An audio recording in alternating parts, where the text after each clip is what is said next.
photos of some DIY work, which is part of an art project actually. I've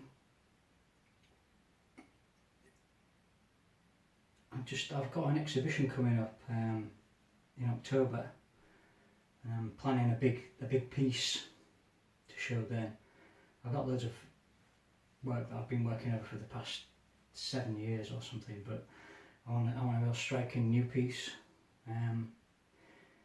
So I'm thinking of doing a drawing which follows my council estate theme that I've been working on, like I say, for about 7 years. I've been doing drawings and paintings of 1960s social housing with hints of other elements within. But this is going to be a virtual reality drawing. By that I mean it's going to be viewable in Google Cardboard, Oculus, HTC Vive and Samsung Gear and all that kind of stuff with a VR headset.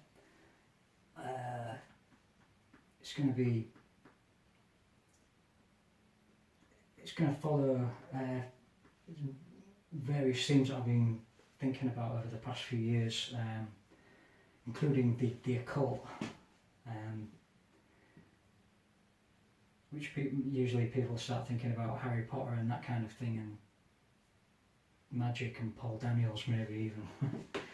But it's something slightly more ancient provenance.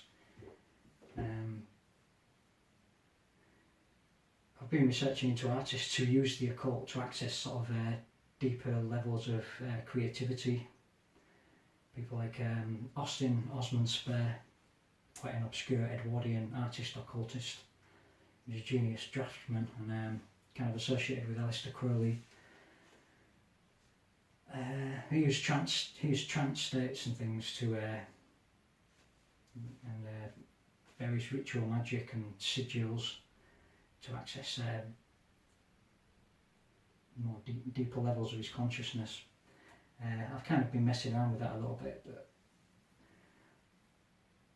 I don't kind of rate it very highly, that kind of thing. I'm a bit too rooted in 21st century living. I nearly said 20th century then, stuck in the past. I'm a child of the 80s, but yeah, I'm more interested in the kind of more scientific side of it, like Jungian philosophy and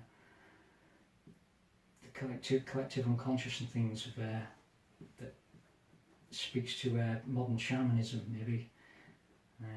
I'm interested in lots of the archetypes that our cultures generate, conjure from the depths of our subconscious. Like I've had a lot of really intensive dreams about Odin. It's almost like he's there kind of thing, but obviously it could be just like interplay between things I've absorbed, and maybe there's an element of things that's somehow recorded in our DNA. I don't know. But that's kind of irrelevant anyway. I'm waffling, as I often do, probably boring the pants off everyone. Yeah, it's going to be a virtual reality drawing. I did a virtual reality painting of my housing estate for my degree show about 2 years ago, which was painted from a spot which I felt was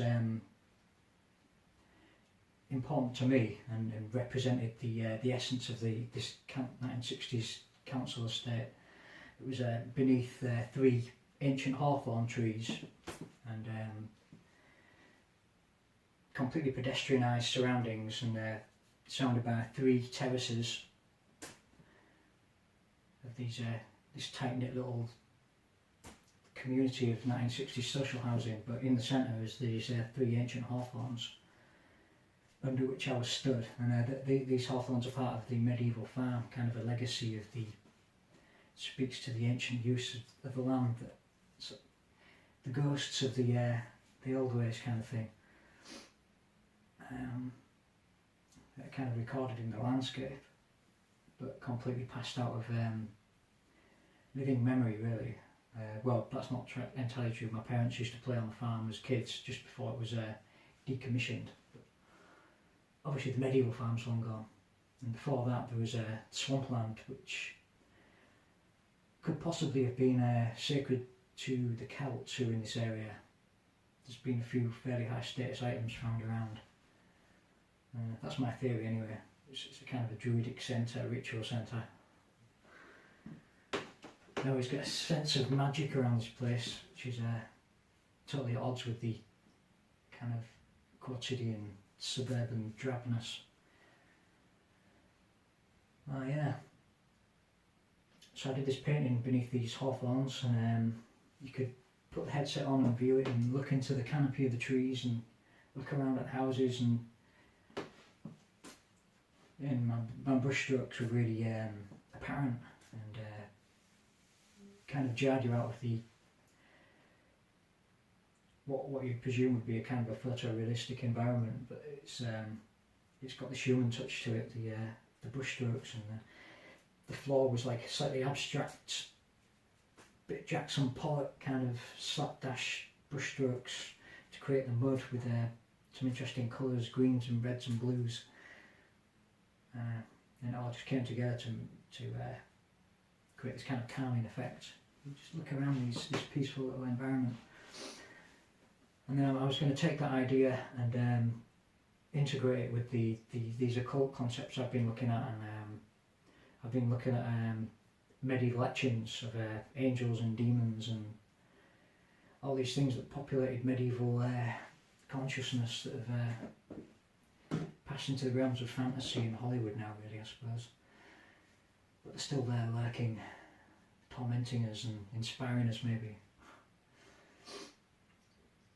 And yeah, it's going to be a really detailed drawing, very large, well, quite large, bigger than my old drawing board could cope with. So I'm creating a big drawing board. I've bought some floorboards, some loft boarding from B&Q. I'm going to screw them together, create my own big, massive drawing board. I bought some very expensive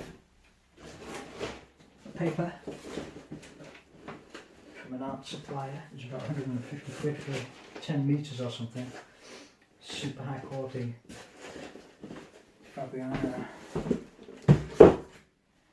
Yeah, I'm going to create one kick-ass of a drawing, hopefully.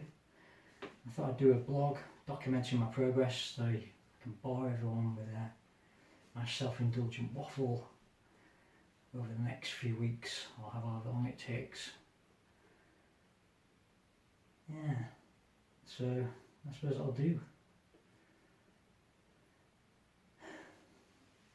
I'll bring you back if anything interesting happens, like I get a splinter in the process of creating my drawing board, or saw my arm off, head falls off, that kind of thing.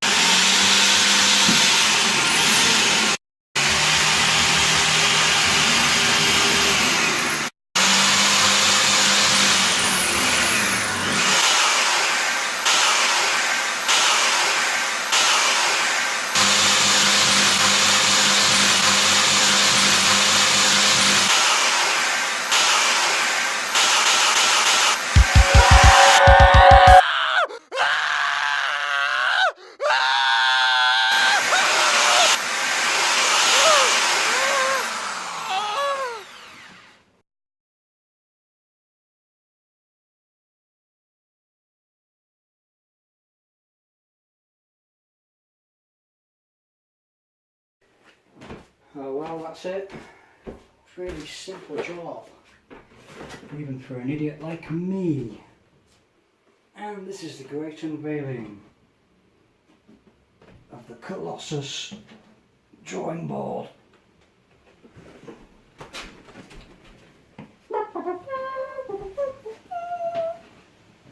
Wow, it's so big, as the actress said to the bishop.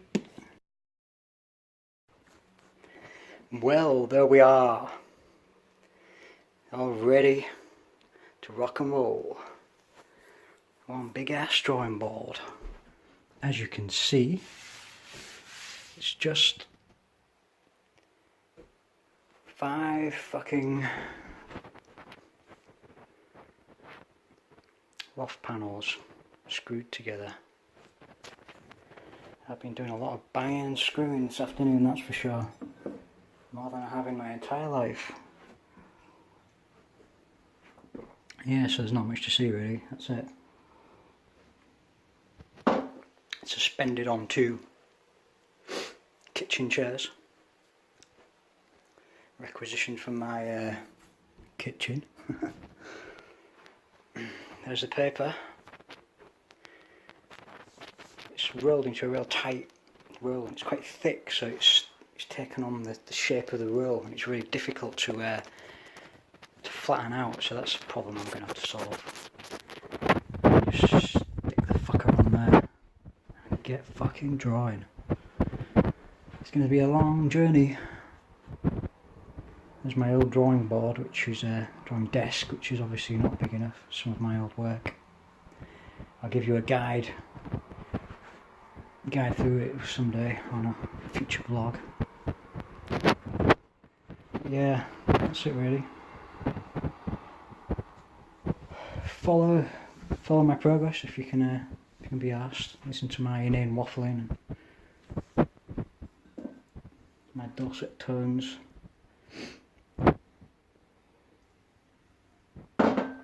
Finish my cold tea and get on. Cheers. Over and out.